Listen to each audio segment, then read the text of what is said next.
अस्मदाचार्यपर्यन्तां वन्दे गुरुपरम्परां वाक्यकारं वररुचिं भाष्यकारं पतञ्जलिं पाणिनिं सूत्रकारं च प्रणतोऽस्मि मुनित्रयम्। नमो नमः मित्राणि, आइए आपका स्वागत है। मित्रों, आज हम पढ़ने जा रहे हैं बहुब्रीहि समास के अंतर्गत कुछ समासांत प्रत्ययों को, जिसमें आज हम पढ़ेंगे श और शच, इन दो समासांत प्रत्ययों को।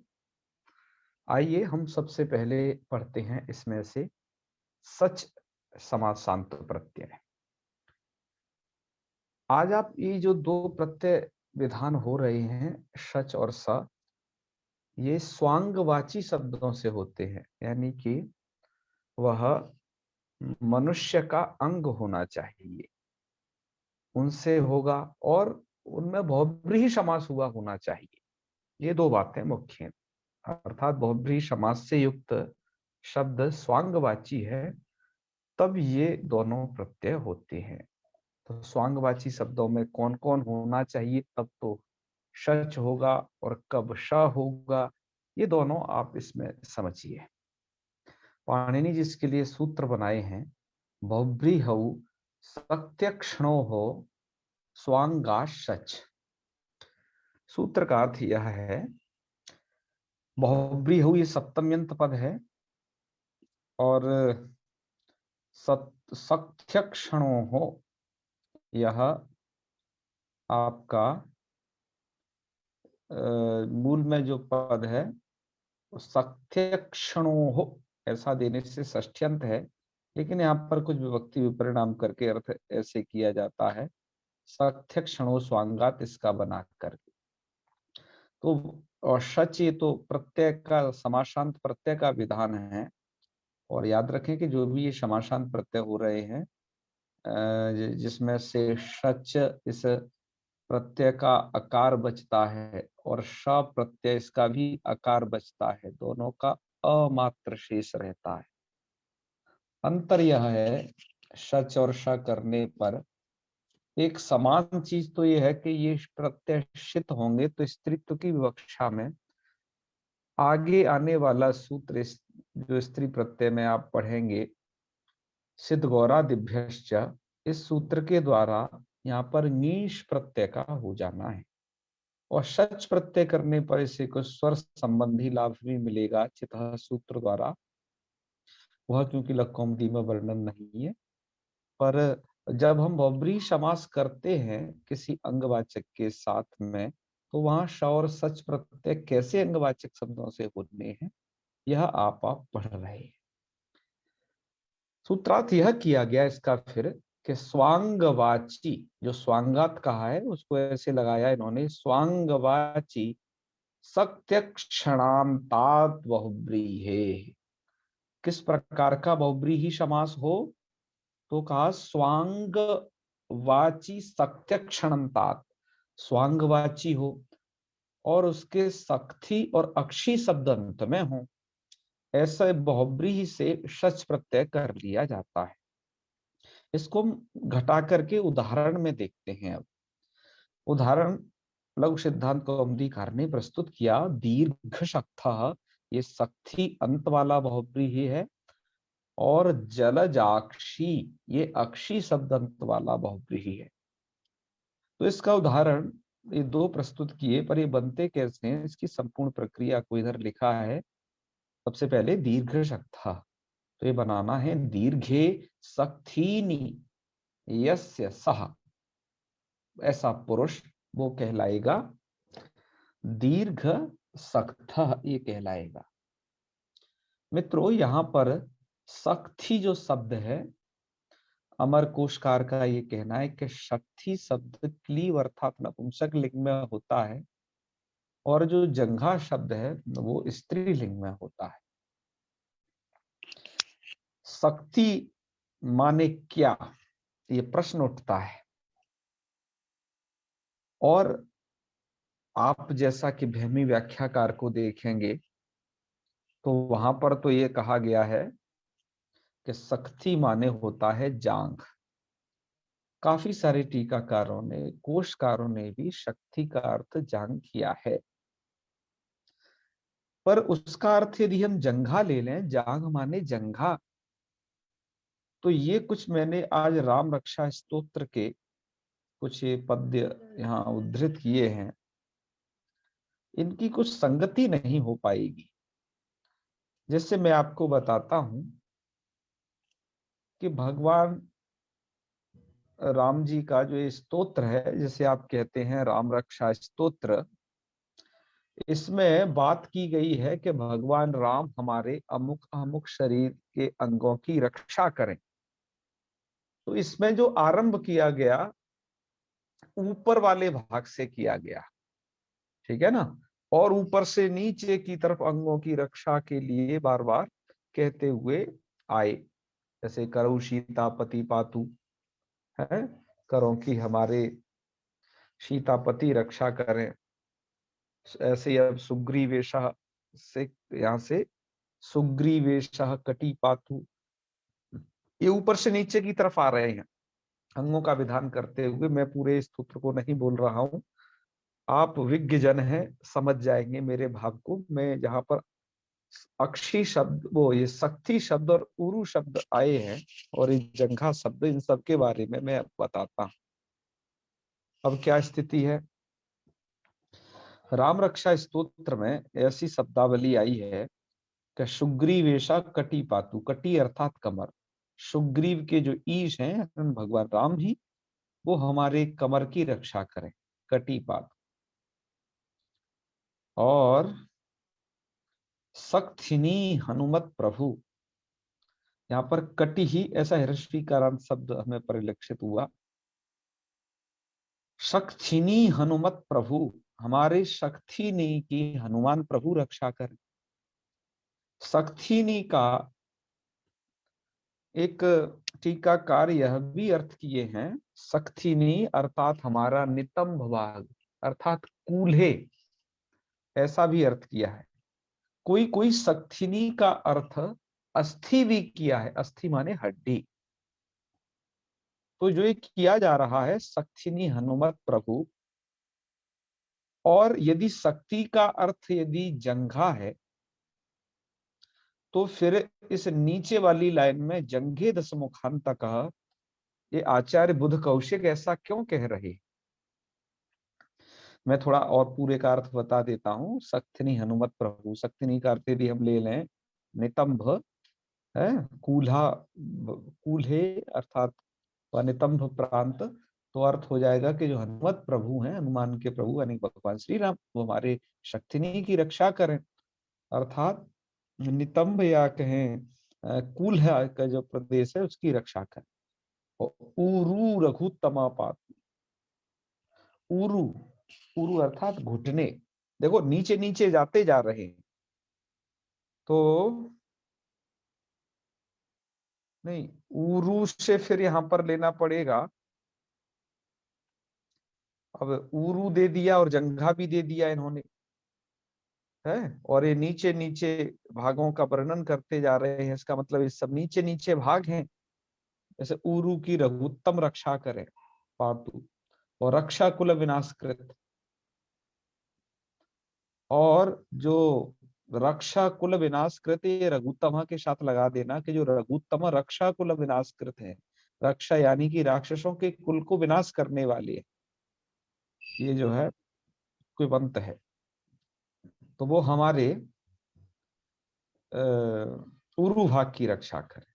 फिर अब जानुनी घुटना दे दिया, जानुनी का अर्थ घुटना कर दिया, करना पड़ेगा, तो जानुनी शेतु कृत पातु, फिर दिया जंघे दसमुखांत का, जंघा भाग की ये रक्षा करे। तो उरु का भी यहाँ पर ये फंस जाएगा, ठीक है। और पादव विभीषण, श्रीधर, इधर तो कोई दिक्कत ही नहीं है, पातु रामो खिलम बपू, अखिलम बपू भगवान श्री राम रक्षा करे। तो अब ये हो गया आपका। अब इधर सक्थिनी को यदि जंघा माने तब फंसे, तो इसलिए, और इधर उरु, तो ये ऊरु जघन भाग को ही कहते हैं। तो ऊरू भी दिया और जंघे भी दिया, और इस सक्थिनी को भी मान लें तो ये दिक्कत है। अतः सक्थिनी को ऐसा मान करके अर्थ करना चाहिए जैसा और टीकाकारों ने किया है? नितंब भाग। ऊरू को भी इधर नीचे का ही जघन प्रांत वाला ही कोई भिन्न प्रदेश समझा जाए जंघे से, जंघे के आसपास वाला, क्योंकि जंघा की पट्टी लंबी होती है, उसमें से पहला भाग ऊरू का और बाद में उसे जंघा का समझ लिया जाए, तब तो कदाचित ऐसी संगति हो सकती है। अन्यथा ये सब विचारणीय है कि किस प्रकार का पाठ यहाँ राम रक्षा स्तोत्र में दिया गया है, थोड़ा ये मैच नहीं करता है। ठीक है, तो आप इसे देखेंगे और भी जो कुछ आपको मिले सो हमें भी बताइए ये अंगवाचकों में, क्योंकि राजेश जी तो खूब संस्कृत से जुड़े रहते हैं और इस प्रकार के अंगवाची शब्दों को और भी आपकी दृष्टि में क्या कैसे हो तो थोड़ा देखें और संगति भी करें ऐसी चीजों की। चलो और भी विचार इसमें किया जाएगा, हम मूल विषय की तरफ वापस लौटते हैं। सब दीर्घे आप ही की सक्थिनी प्रेरणा है यस्य। गुरु जी, आप ही की प्रेरणा है, थोड़ा जुड़े हुए हैं। जी जी जी। चलो वो तो पूर्व प्रेरक रघुवंश विभूषण बाबा तुलसीदास जी कहते हैं कि हमारे हृदय प्रेरक तो रघुवंश विभूषण है। तो बस वही है, हम लोग लगे हुए हैं। तो देखिए शक्ति होती हैं दो, यानी कि शक्ति यदि आप जंघा ले लें या नितंब भाग ले लें तो वो दो हैं। तो इसलिए विग्रह की जा रही है दीर्घे सक्थिनी से, द्विवचन से विग्रह की जा रही है। ये सक्थिनी का विशेषण है दीर्घे, तो इसे भी द्विवचन में करना पड़ा। और यह पुल्लिंग के लिए अन्य अन्य पदार्थ यहाँ पर पुल्लिंग। तो दीर्घ औ शक्ति शब्द ह्रस्वीकारांत है, मैंने बताया नपुंसक लिंग है। तो शक्ति औ ऐसा ह्रस्वीकारांत शब्द है, ध्यान रखें इसको, नकारांत समझने की भूल न करें। इससे नुम तो हो जाता है नपुंसक लिंग होने के कारण, मूल शब्द विकारांत है। और जो नुम होता है औ और जस इत्यादि विभक्तियों में होता है। ठीक है, तो हमने यहाँ के मूल शब्द को रख लिया। और अनेक मन्य पदार्थ ही समास विधायक सूत्र है यहाँ। तो हो जाएगा दीर्घ औ, विशेषण का पूर्व में प्रयोग होता है बहुव्रीहि में, तो दीर्घ का पहले प्रयोग कर लेना है, दीर्घ सक्थि ऐसा बन जाएगा। इसके बाद ये आपको लगा देना है कि स्वांगवाची सक्थ्यंता, स्वांगवाची सक्थ्यंत हो या फिर अक्षयंत शब्द हो, तो ये सक्थि अंत वाला है। अक्षी अंत वाले का उदाहरण हम जलजाक्षी आगे प्रस्तुत करेंगे। तो इसकी प्रक्रिया यही है कि दीर्घ शक्ति, अब ये स्वांगवाची है और सक्थ्यंत बहुब्रीहि है आपका, इतना दीर्घ शक्ति, जिसके कारण क्या होगा, अब इससे शच समासांत प्रत्यय हो जाएगा। अब इस शच समासांत प्रत्यय को ध्यान रखें, श और शच हर जगह नहीं होंगे, उसके लिए शक्ति और अक्षी शब्द चाहिए और ये स्वांगवाची होने चाहिए, ये दोनों हैं। तो ऐसा यहां पर है, जिसके कारण शच विधान हुआ, शच का बचता है अ, तो बन जाएगा दीर्घ सख्त सख्ती अ ऐसा होगा, लेकिन इस आकार की भ संज्ञा करिएगा ये चीज हमसे, और भ संज्ञा हो जाएगी, नहीं इसकी नहीं पूर्व की होगी। भ संज्ञा प्रकृति की संज्ञा है, आजादी प्रत्यय के परे रहते पूर्व की अर्थात दीर्घ सख्ती की है, ऊपर कर रहे भाषण, जैसे आप यहाँ लोप को समझ पाए। यहाँ शच प्रत्यय का आकार जब शेष रहेगा, वह संज्ञा हो जाएगी शक्ति की, और इकार का हम कर लेंगे इधर यस्य तीच सूत्र के द्वारा लोप, तब स्थिति ये वाली बनेगी दीर्घ शक्त अ, और यानी कि दीर्घ सक्त ऐसा बन गया। अन्य पदार्थ यहाँ पर पुरुष है तो दीर्घ शक्त पुरुषा ऐसा होगा।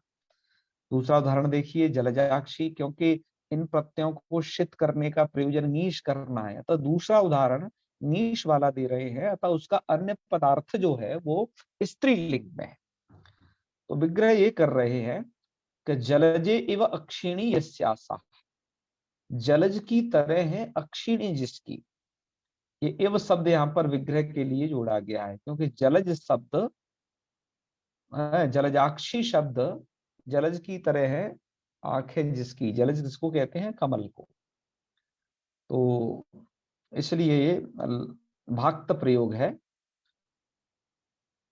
तो ये भी द्विवचन है, क्योंकि अक्षिणी ये दिया इधर, यह द्विवचन है। अक्षी शब्द इकारांत है, याद रहे आपको, और उससे भी औ विभक्ति में ये नुम होकर के अक्षिणी बनता है। ये प्रक्रिया इकारांतों में जंत नपुंसक लिंग पे पढ़ चुके हैं।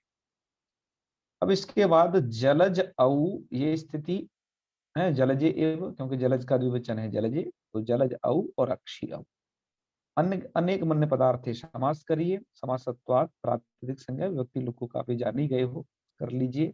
तो जलजाक्षी शच, शच का बचेगा अ, और फिर आपको जलजाक्षी इस पूर्व की भ संज्ञा करिए, और यस्य तीच सूत्र द्वारा इकार का लोप करेंगे, तो आपका बन जाएगा जलजाक्ष आ। अब ये जलजाक्ष जो शब्द है, ये शच प्रत्यय से निष्पन्न हुआ है। अतः आप एक स्त्री प्रत्यय प्रकरण में सूत्र पढ़ेंगे, शित गौरादिभ्यश्च, जो यहाँ उद्धृत किया है। तो जो प्रत्यय शित होते हैं या गौरादि गण में जिनका पाठ है, उनसे यह सूत्र नीश प्रत्यय का विधान करता है, जिसके कारण यहाँ पर नीश प्रत्यय का विधान किया जाएगा। और जलजाक्ष नीश, और नीश का बचता है सब कुछ भैया लोप होकर के ई शेष रहता है, दीर्घ का। तो दीर्घ इकार इधर हो जाएगा, और फिर आप पूर्व में जो आकार है इसका ये सेती जैसे लोप कर लेंगे, तो आपका जलजाक्षी ऐसा प्रयोग बन जाएगा स्त्रीलिंग के लिए। तो जलजे इव अक्षिणी यस्यासा, जलजाक्षी। ऐसे बहुत सारे प्रयोग बनते हैं, कमलाक्षी, पिंगाक्षी, ये सभी शब्द आपके अक्षी अंत वाले हैं। बहुब्रीहि समास हुआ है इन सब में, और ये शच समासांत प्रत्यय करने से और नीस करने से निष्पन्न हो गए। ये दो तो थे उदाहरण। अब मूल में ये प्रश्न होता है कि आप कह रहे हैं शक्ति और अक्षी अंत वाला जब बहुब्रीहि हो, उनसे शच प्रत्यय हो जाता है, तो इन्हें स्वांगवाची क्यों कहना पड़ा? पाणिनि जी को सूत्र में स्वांगात पद क्यों ग्रहण करना पड़ा कि स्वांगवाची होने चाहिए शक्ति और अक्षी शब्द? क्या ये अंगवाची नहीं होते हैं क्या? कहा कि नहीं भैया, कभी और किसी को भी कहने लग जाते हैं। कैसे? आखिर स्वांगातिथि क्यों, ये स्वांगवाची क्यों कहा? ये विशेषण ऐसा ही कह दीजिए कि शक्ति अंत बहुब्रीहि हो या अक्षी अंत बहुब्रीहि हो, उनसे सच प्रत्यय हो जाता है, तो दोष बैठेगा जाके दीर्घ शक्ति। यहां पर ये क्या है? तो ये समझिए, दीर्घम शक्ति यस्य तत्, दीर्घ है शक्ति जिसकी। अब यहां पर जो शक्ति शब्द है, ये जो है शरीर के अंग का वाची नहीं है। दीर्घ यानी खूब बड़ी बड़ी है, शक्ति जिसकी, तो शक्ति का मतलब ये होता है, यहाँ पर टीकाकार लिखते हैं कि दीर्घ है जिस सकट के, सकट जानते हो ना, जिस गाड़ी के पहिए, शक्ति यहाँ पर पहिए को कहते हैं। तो पहले लकड़ी के पहिए होते थे, सकट यानी कि जो बैलगाड़ी हुआ करती थी उसको सकट कहते। तो दीर्घे शक्ति यस्य तत्, ये विग्रह किया। वो दीर्घम करिए क्योंकि एक वचनांत से कर रहे हैं। दीर्घम शक्ति यस्य तत्, दीर्घ है शक्ति जिसका। तो ये नपुंसक लिंग है, क्यों? ये सकटम शब्द नपुंसक लिंग है, इसलिए यस्य तत् किया गया है। तो इससे आप अनेक वर्ण पदार्थी से समास करिएगा, ठीक है। समासत्वात् प्रातिपदिक संज्ञा, और यहाँ पर नपुंसक लिंग होने के कारण शुआदि विभक्तियों का लोप हो जाएगा। तो दीर्घ शक्ति, यह समास युक्त पद बनेगा। मैंने केवल यहाँ पर इनका लौकिक लौकिक विग्रह लिख लिया है, अलौकिक विग्रह लिख के अनेक वन्य पदार्थ से समास करो के आप दीर्घ शक्ति बना लीजिएगा। ऐसा दीर्घ शक्ति कौन होता है? शकटम। यहाँ पर स्वांगवाची नहीं है ये शब्द इस कारण से। दूसरा देखिए, स्थूलाक्षा वेणु यष्टि। अब ये अक्षी शब्द, ये पहला प्रत्युदाहरण है सक्थी अंत वाले का। प्रत्युदाहरण था जहां सूत्र नहीं लगता है, और ये अक्षी अंत वाला है प्रत्युदाहरण, स्थूलाक्षा वेणु यष्टि। तो यहां क्या हो जाएगा कि यहां पर विग्रह कीजिए, स्थूलानी अक्षीणी यस्या। यहाँ पर एक इकार छूट गया है, ठीक है। स्थूलानी, इधर एक ह्रस्वीकार होगा, अक्षीणी यस्या, यानी कि जैसा यहां है वैसा, ठीक है। पर ये कैसे कर रहे हैं? बहुवचन से कर रहे हैं हम पर ये। तब तो ऐसा करना चाहिए, तब तो अक्षीणी, ह्रस्वीकार ही छूट गया है यहाँ पर, क्योंकि बहुवचन में अक्षीणी ये बनता है, क्योंकि स्थूलानी वैसा ही विशेषण है ना। अर्थात स्थूल है अक्षी जिसमें, उसको हम कहेंगे स्थूलाक्षी। तो वो क्या चीज है कि वो है वेणु यष्टि। कभी आपने बांस की लाठी देखी है? बांस की लाठी में गांठें होती हैं बीच में, उसे ऐसे छील छील करके तब बांस की लाठी बनाई जाती है। तो उसमें जो वेणु यष्टि है उसमें ऐसी बड़ी बड़ी गांठें होती है, उन्हें आप काट देते हैं तो ऐसा लगता है कि वो किसी आंख की तरह। तो इसलिए ऐसा विग्रह किया, स्थूलानी अक्षीणी यस्यासा। तो रूप क्या बन जाएगा? ताकि अक्षी शब्द है, तो यहां पर स्थूलाक्षी ऐसा बनना चाहिए था, ठीक है। लेकिन यहां पर कह दिया कि अक्षणो अदर्शनात् इति वक्ष्यमाणो अच। आगे एक समासांत प्रत्यय में, इसी बहुब्री में ही एक सूत्र आएगा, अक्षणो अदर्शनात्। इस सूत्र के द्वारा अच प्रत्यय हो जाएगा। तो जब अच प्रत्यय हो जाएगा तो स्थूलानी अक्षीणी यस्यासा, यहाँ पर स्थूल जस लाएंगे, अक्षी जस लाएंगे, समासत्वात् प्रातिपदिक संज्ञा विभक्ति लोग करके आप रूप बना लेंगे। स्थूलाक्षी ऐसा बना लीजिएगा। स्थूलाक्षी बनाने के बाद आप यहाँ पर करेंगे समासांत अच प्रत्यय। अच प्रत्यय का भी आकार मात्र शेष रहता है। ये अजादी प्रत्यय है, अतः पूर्व की भ संज्ञा हो जाएगी और एक शी के इकार का लोप हो जाएगा, है ना। इकार का लोप होने के बाद अच का जो आ है वो उसमें मिल जाएगा, तब रूप बनेगा आपका स्थूलाक्षी। छी नहीं रहेगा, ऐसा रहेगा। इसको तो मिटा के द्वारा लिखते हैं भैया, स्थूलाक्ष ऐसा बनेगा, स्थूलाक्ष। इस अब क्ष में अच का अ जुड़ गया है, याद रहे, इसी कार का लोप हो गया, स्थूलाक्ष। अब शच और अच प्रत्यय करने में भेद बता रहे हैं कि जब आप अच प्रत्यय करते हो तो ये शित प्रत्यय नहीं है। शित प्रत्यय नहीं है तो शित गौरा दिव्य से यहां नहीं लग सकता है। इस कारण से आप जैसे अच प्रत्यय कर दिए हैं, तो अब तो ये अदंत हो गया और आजादी गण आकृति गण है, अतः अदंतत्वात् इससे आप कर लीजिएगा टाप प्रत्यय, अजाद्य तष्टाप सूत्र द्वारा। तो रूप आपका बन जाएगा स्थूलाक्षा। स्थूलाक्षा क्या चीज है? वो है वेणु यष्टि, वेणु की यष्टि। तो इन जगह, दोनों ही जगह देखो, इस जगह तो अच प्रत्यय हो गया है इस कारण से, क्योंकि अक्षणो अदर्शनात् सूत्र के कारण, ठीक है। और दीर्घ शक्ति में तो इस सच नहीं हो पाता है, इस कारण से यहाँ पर दीर्घ शक्ति ऐसा रूप बनेगा। तो इन दोनों रूपों में भिन्नता समझिए। अब इसके बाद एक अंतिम समासांत प्रत्यय को पढ़ते हैं, समासांत श प्रत्यय। आज के पाठ का अंतिम है। सूत्र इसका है द्वित्रिभ्याम शह मूर्धना। इसका भी अर्थ यही कर लीजिएगा कि द्वि और त्रि, आभ्याम लिखा है ना, आभ्याम यानी कि द्वित्रिभ्याम, द्वित्रि शब्दों से परे यदि मूर्धना मूर्धन शब्द हो तो उसको श स्यात्, श हो जाता है बहुब्रीहि में। ये श भी समासांत प्रत्यय है। समासांत प्रत्यय को इसलिए कह रहे हैं कि समास करने के बाद में जुड़ते हैं।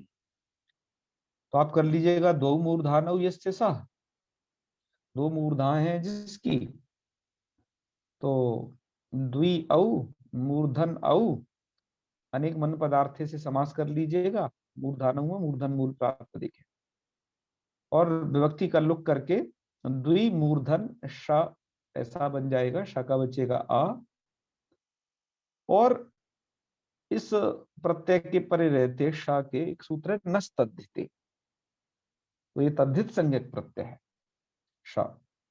तो अतः टी का लोप हो जाएगा क्योंकि नाम थे ना, इसलिए। तो मूर्धन में अन का लोप कर लीजिएगा, द्विमूर्ध अ, और यहाँ पर जो अन्य पदार्थ है वो पुरुष है कोई, यानी पुल्लिंग का है ये, कही तो बन जाएगा द्वि मूर्धानव यस्येति द्विमूर्ध, ऐसा रूप बच जाएगा। तो द्विमूर्ध कहते हैं, इसके दो मूर्धा हैं, दो किसके होती हैं, तो कहते हैं कि मोर के होते हैं, मोर को द्विमूर्धा बोलते हैं। तो ठीक है, और जिसके दो सर होंगे तो वो भी दो मूर्धा कहलाएगा। ठीक है, ऐसे ही अगला उदाहरण देखिए इसी का, त्रयो मूर्धानो यस्य स, क्योंकि द्वि और त्रि से होता है ये श, और इसमें अंगवाची शब्द कौन सा होना चाहिए, मूर्धन शब्द, मूर्धन नहीं मूर्धा, ये वाला भाग। तो जिसके कारण अब ऐसा हो जाएगा, त्रि जस और मूर्धन जस, त्रयो मूर्धानो यस्य। तो अनेक वर्ण पदार्थ से समास करिए, समास से किया, और विभक्ति लुक करके त्रिमूर्धन श बना लीजिएगा। यहाँ पर भी नष्ट लगेगा बराबर, तो त्रिमूर्धन, वो मूर्ध अ, तो त्रिमूर्धा ये बन जाएगा। तो ये मूर्ध शब्द से था, और एक है ना मूर्धन शब्द से ये बन गया त्रिमूर्धा। तो इस तरीके से द्विमूर्धा त्रिमूर्धा बना, पुल्लिंग की विवक्षा होने पर ऐसा बना। स्त्रीलिंग की यदि विवक्षा होगी तो तब वहां पर सिद्ध गौरादिभ्य से ङीस प्रत्यय करके वैसे रूपों को आप बना सकते हैं। तो मित्रों, मूल में श और सच प्रत्यय को लेकर के इतनी ही चर्चा की गई थी। अब हमारे टीकाकार, सुधा व्याख्याकार, इनके विषय में क्या लिख रहे हैं उनका भी मत देख लीजिए। तो भैया सुधा व्याख्या है इनमें से ये वाली।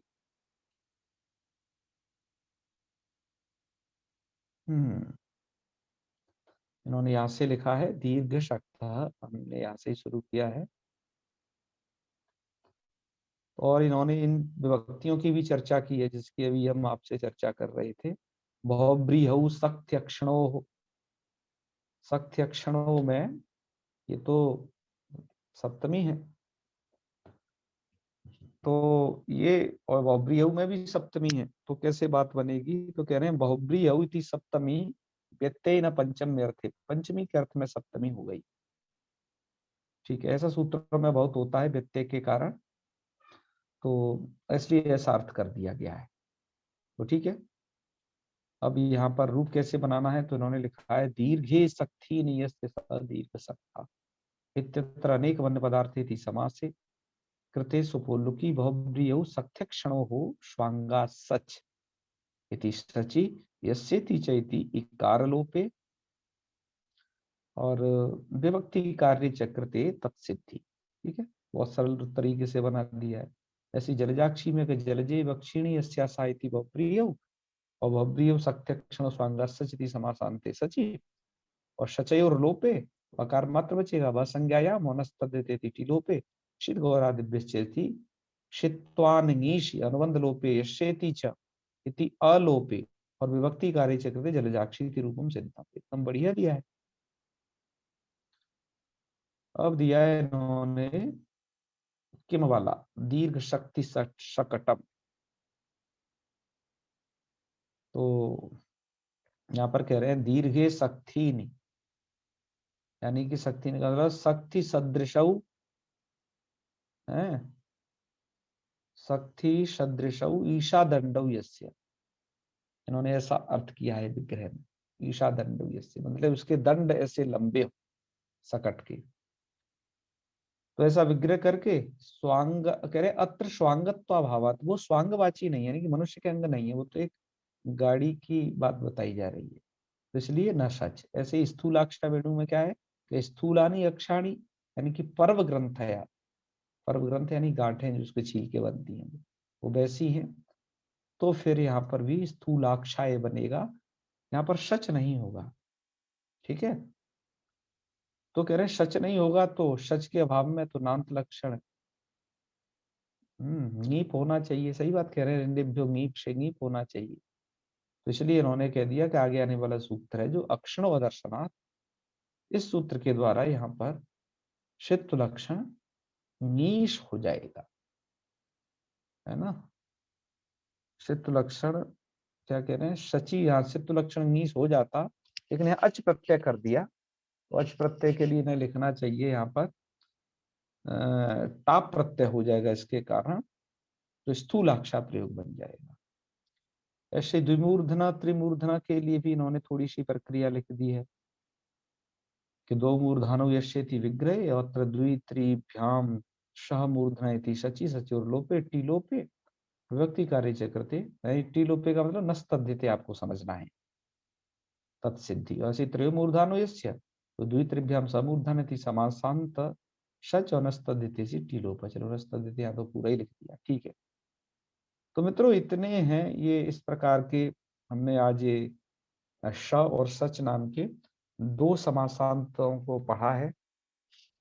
अब अग्रिम कक्षा में हम अन्य जो समासांत प्रत्यय इसमें बहुब्री में है बच गए, उनको भी हम करते हैं। तो आज इतना ही रखते हैं, आपसे लेते हैं अनुमति। आपको कुछ पूछना हो तो बताइएगा, अब समापन करेंगे। चले, ओम सर्वे भवन्तु सुखिनः, सर्वे सन्तु निरामयाः, सर्वे भद्राणि पश्यन्तु, मा कश्चित् दुःखभाग् भवेत्। ओम शांति शांति शांति। सर्वेभ्यो नमो नमः। शुभरात्रि, प्रणामः।